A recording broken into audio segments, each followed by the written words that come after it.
Hello friends, आज मैं आपके लिए लेके आया हूँ रैपो का N1050 मॉडल नंबर।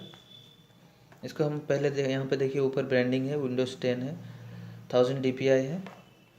और यहाँ पे इस बार जो है आप देख सकते हैं,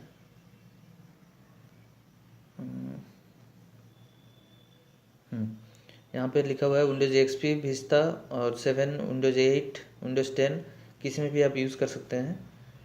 और ये वायर माउस है, मतलब तार वाला है इसमें। और पीछे यहाँ पे कुछ बेसिक डिटेल्स लिखा हुआ है, इजी इंस्टॉलेशन है और हाई डेफिनेशन ट्रैकिंग इंजन है और कुछ यहाँ पे उसके बारे में डिटेल्स।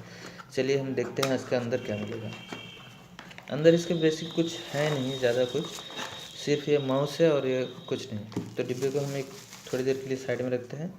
और ये माउस है, माउस ऐसे दिखने में कूल है, थोड़ा स्टाइलिश है, पतला स्लिम है। और यहाँ पे उसका कुछ डिटेल्स लिखा हुआ है, सीरियल नंबर है। और ये USB पोर्ट है, आप इसको अपने कंप्यूटर या लैपटॉप में कनेक्ट करने के बाद यूज़ कर सकते हैं।